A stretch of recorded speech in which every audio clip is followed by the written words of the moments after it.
संतोष देशमुख यांच्या हत्येचे फोटो आणि व्हिडिओ पाहून अवघा महाराष्ट्र सुन्न झाला।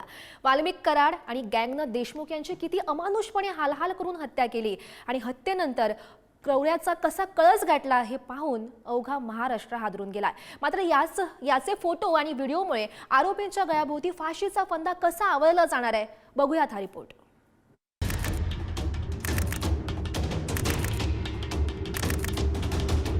अमानुष बेदम मारहाणीनंतर थंडगार पडलेले संतोष देशमुख,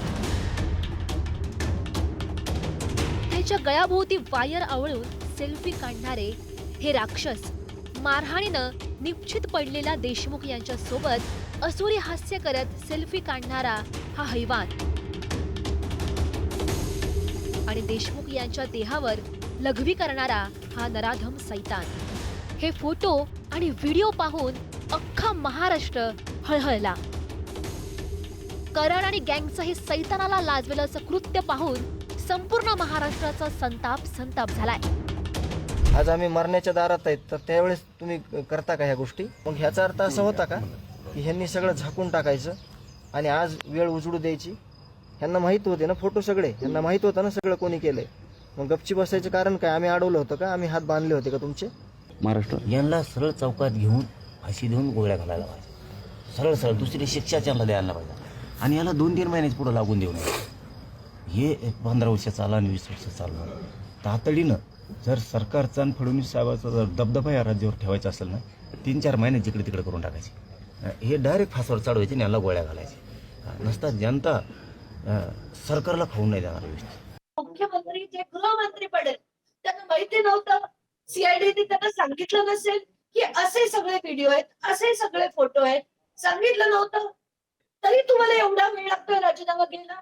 तरी त्या कराडचा सीसीटीव्ही बंद होता जेल मधला, तरी त्याला सगळी सरबराई त्याची होत होती। काय समजता तुम्ही? सामान्य माणसाला समजता काय? हे शासन काय समजतं आम्हाला? जिथं संतोष देशमुख यांची निर्गुण हत्या झाली तो बीड जिल्हा तर पार हादरूनच गेलाय। बीडमधील नागरिकांनी हत्येच्या निषेधार्थ उत्स्फूर्त बंद पाळला। शाळा, दुकानं, आस्थापनं बंद होती।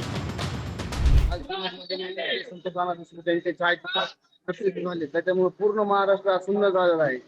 पुन्हा प्रत्येक जणाला रात्रभर ही झोप लागलेली नाही आहे।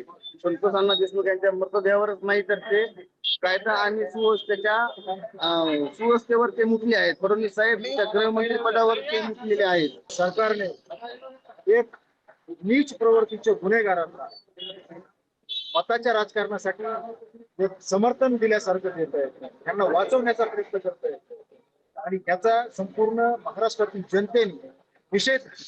आणि ही परिस्थिती जर ह्या अशा क्रूर आरोपींना जर सजा नाही झाली तर महाराष्ट्रामध्ये आजारच माजल। केवळ बीडच नाही तर महाराष्ट्राच्या कानाकोपऱ्यातून संतापाची लाट उसळली आहे। वाल्मिक कराड आणि गँग विरोधात जोरदार आंदोलनं सुद्धा झाली। आरोपींना भर चौकात फासावर लटकवण्याची मागणीही करण्यात आली। या मंत्र्यांच्या जीवावर वाल्मिक कराडसह हे जे काही क्रूर कर्मी यांनी इतकं भयानक आणि हैवानी कृत्य केलंय, ते जे काल छायाचित्र प्रसिद्ध झाले त्यावेळेसपासून समाज मन उद्विग्न आहे, सुन्न आहे आणि असले पोचलेले गुंड यांना जास्तीत जास्त कठोर शासन देण्यात यावं। संतोष अण्णा देशमुखांच्या मारेकऱ्यांना भर चौकामध्ये असं म्हणजे एकदम हाल करून ज्या प्रकारे त्यांनी संतोष अण्णावर अन्याय अत्याचार केला, त्याच प्रकारे ह्या 8 आरोपींना पण हाल करून मारलं पाहिजे। दरम्यान ज्या फोटो आणि व्हिडिओवरून हा सगळा आगडोंब उसळला तेच आता आरोपींच्या विरोधात महत्त्वाचा पुरावा ठरणार आहेत। संतोष देशमुख यांना मरेपर्यंत मारहाण केल्यानंतर वाल्मिक कराडला व्हिडिओ कॉल करण्यात आला। मोकारपंथी नावाच्या व्हॉट्सअप ग्रुपवर कृष्णा आंधळे यानं त्याचा व्हिडिओ टाकला। या व्हिडिओ कॉलचे 10 ते 12 छोटे व्हिडिओ तयार करण्यात आले होते। हा व्हिडिओ सीआयडीच्या हाती लागल्यानंतर त्याची फॉरेन्सिक तपासणी करण्यात आली। याच व्हिडिओतील काही संतापजनक फोटो आरोपपत्रात जोडण्यात आलेत। जनावरांप्रमाणे मारहाण केल्यानंतर जयराम साठेनं संतोष देशमुख यांची पॅन्ट काढली। अमानुष मारहाणीनंतर प्रतीक घुलेनं छातीवर पाय टाकून चेहऱ्यावर लघवी केली। संतोष देशमुख मोठ्याने ओरडत असताना महेश केदार सेल्फी काढत होता। सुदर्शन घुले सगळ्यांचा बाप आहे असं देशमुख यांनी म्हणावं यासाठी घुले जबरदस्ती करत होता. संतोष देशमुख यांना फक्त अंतर्वस्त्रावर बसवून पाठीवर पाईपनं मारहाण करण्यात आली. लाथा, बुक्क्या, पाईप आणि वायरनं देशमुख यांना मारहाण आणि शिवीगाळ करण्यात आली. वायरीसारख्या हत्याराचं बंडल देशमुख यांच्या पाठीवर मारून वार करण्यात आले. दरम्यान या अमानुष मारहाणीनंतर सुनील शिंदे, विष्णू साठे, वाल्मिक कराड यांच्यात झालेला संवादही सीआयडीच्या आरोपपत्रात देण्यात आलाय. जो कुणी आपल्या विरोधात जाईल, जो कुणी खंडणीमध्ये अडथळा ठरेल, त्याला कसा धडा शिकवतो याची दहशत माजवण्यासाठी वाल्मिक कराड आणि गँगनं हे व्हिडिओ काढले.